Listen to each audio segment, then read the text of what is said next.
Hi, I'm Shafiq Mohammed, and welcome to my blog, Mobile Splatter, offering you a splash of mobile news for your mobile life.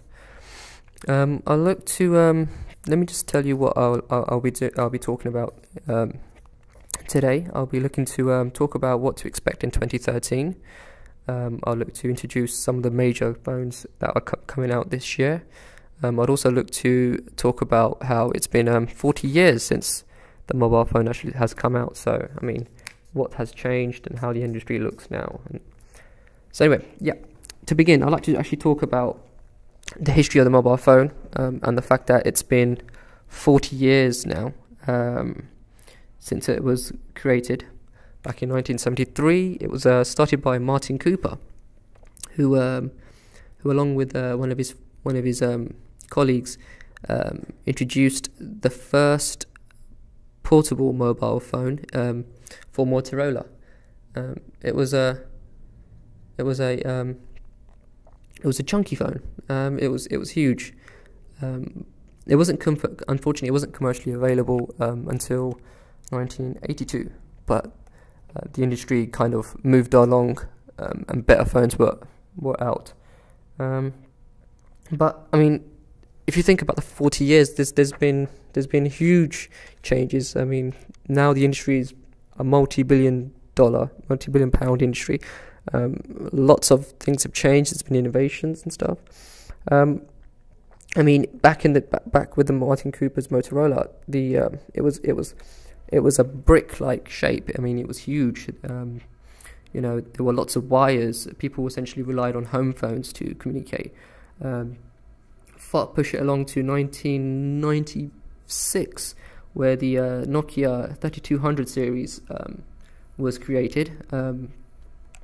That cemented Nokia's position as the leading mobile phone experts for just over a decade. The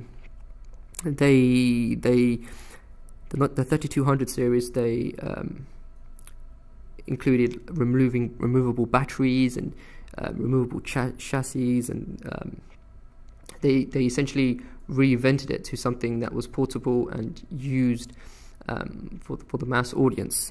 People used to personalize their covers, and it was just remarkable what they had done. They also introduced the color screen as well, on their candy bar shaped, essentially candy bar being just a rectangle object that was kind of holding the hand, and it doesn't flip open, and there's no kind of sliding features. It was just like a straight candy bar, like you would hold an ice cream, for instance, in your hand. Anyway, yeah, and then the industry kind of moved on even further. It looked to include connectivity, so that was Bluetooth and the infrared, and then that created the ability to share files. It was local sharing files, so I mean, it isn't what it is today, where you can share files over the net and people can access your documents and stuff. It was local, so you'd have to be within range, within touching distance, if you like, of your peer to share information. From connectivity, the idea of 3G internet was then formed, which created the wireless networks, which networks then kind of looked to instigate and create contracts from, which were pretty expensive at the time. The industry kind of moved on from there, and it went on to larger screens, screens that had a huge amount of pixel density. If you look at Nokia's N60 series, where they started to look towards touch screens, large clear screens that also helped the camera features, the megapixels, to increase as well, and then that created the old buzz about the cameras within the phones.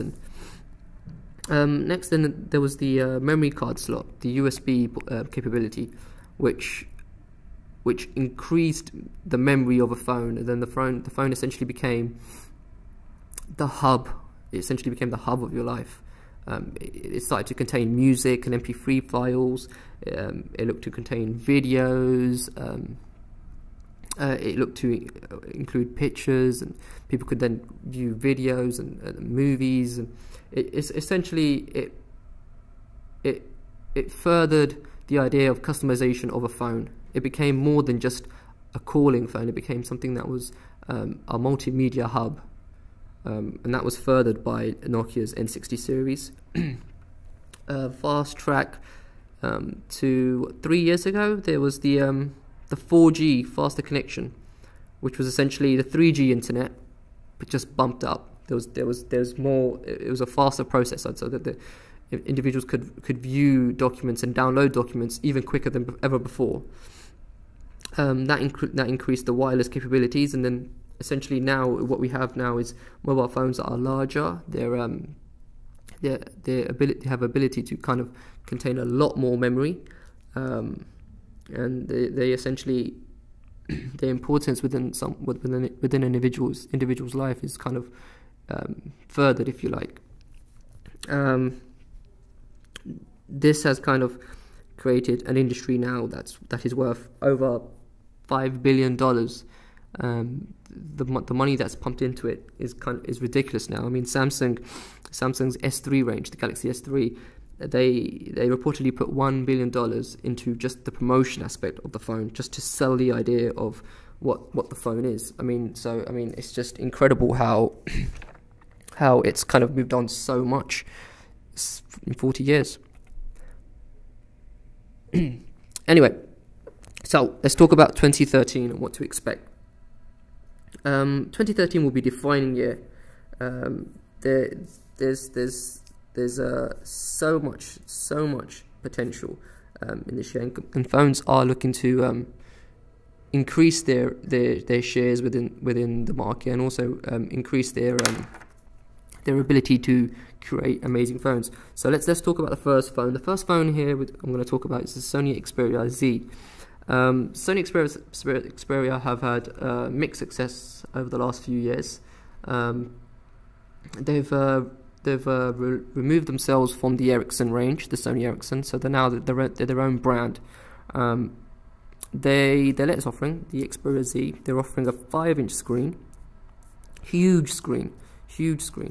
Considering it will fit in the palm of your hands, it's a huge screen.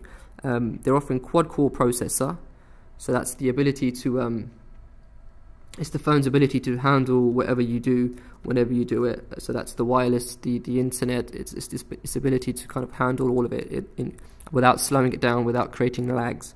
The design is very stylish. It's very sleek.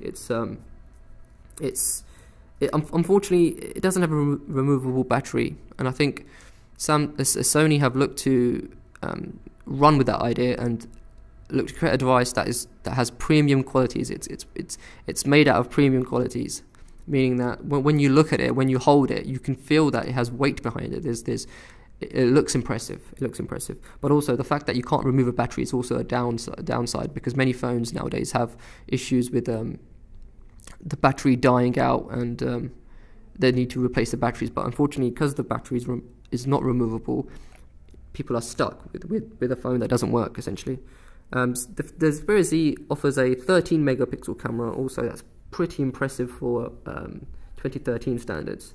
I mean, last year we had phones that had 8 megapixel cameras, so it's a big step towards clearer, vivid images and videos.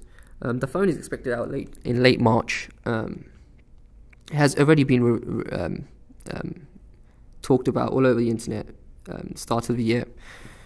Next, anyway. So, moving on, HTC One.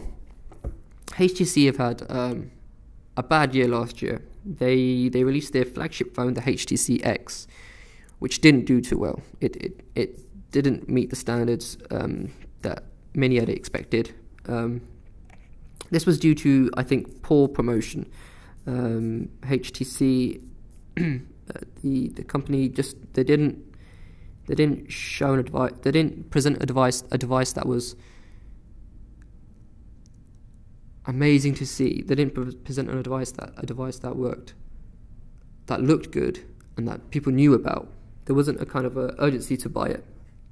Anyway, so the HTC One, it looks to kind of change all that. And it's an impressive device. It has a 4.7-inch screen, so it's 3 inches smaller than the Xperia Z.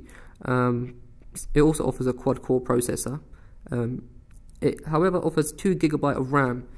The read access memory is great for multitasking. So the phone can then you can switch from watching a video to messaging to listening to the radio to sending a tweet. It is very fluid in terms of its multitasking ability. However, again, just like the Xperia Z, it doesn't have a removable battery, which is very which is concerning considering phones are starting to offer removable batteries. Next up, we have the S4, the Galaxy S4. And this device has a lot of expectation. It is the younger brother rather of the S3, which was the biggest hit of 2012.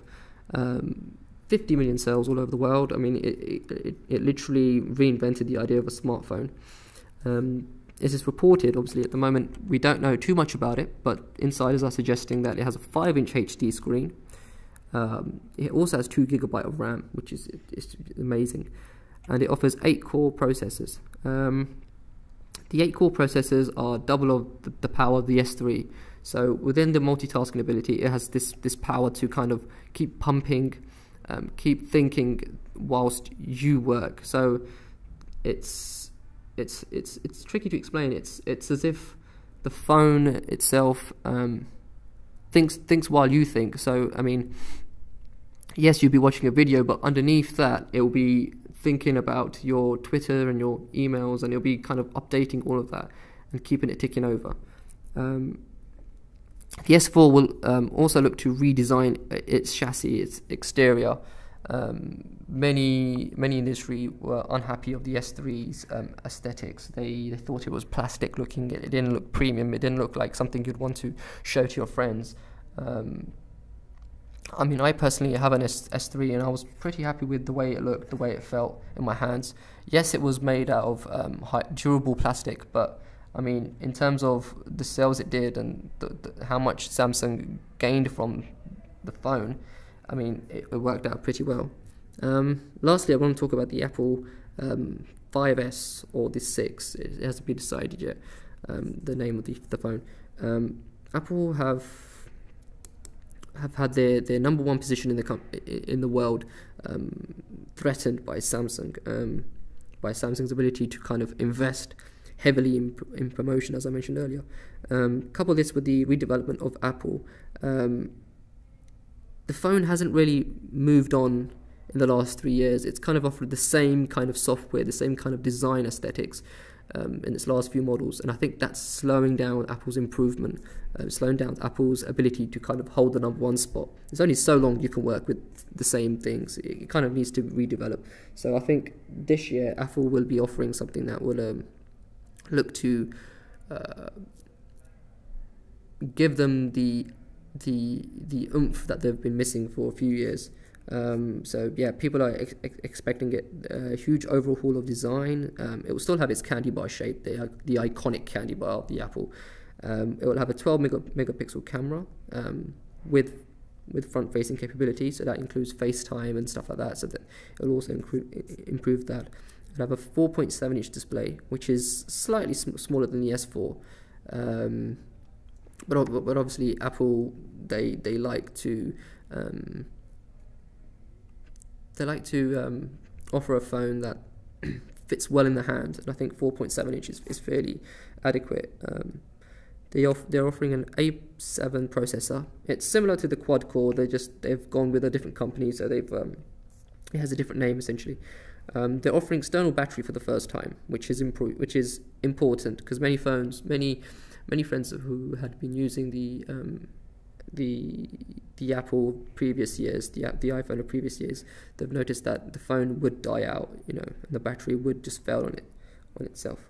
And it's been speculated to be introducing wireless charging, which is something that Apple, they seem to be always changing the field. So I mean, that would be amazing to have. There's also a few brief mentions I would like to talk about. Is Hawaii's offering this year. Hawaii have a new company within China, have some serious promotion behind it, some serious backing of budget and stuff. Look out for their phone. It hasn't been, there's little known about it, but industry experts are expecting something big from Hawaii. And also Nokia's new range, as it looks to relaunch itself in the market. 2013 will be a defining year for most of the companies in the industry. Apple looking to reinvest, reinvent, if you like. Samsung looking to cement their position as number one in the industry. HTC to recover ground, reclaim ground that they've lost in the last few years with their flagship phones. Sony always offering an alternative, stylish phone, always looks sleek in the hand. The Nokia looking to restructure, and Hawaii obviously looking to start themselves up in an increasingly highly competitive field. Okay, well that's all I have time for today. Look to check out my blog. Keep looking out for constant updates and reviews of latest phones, and I will speak to you guys soon. Thank you.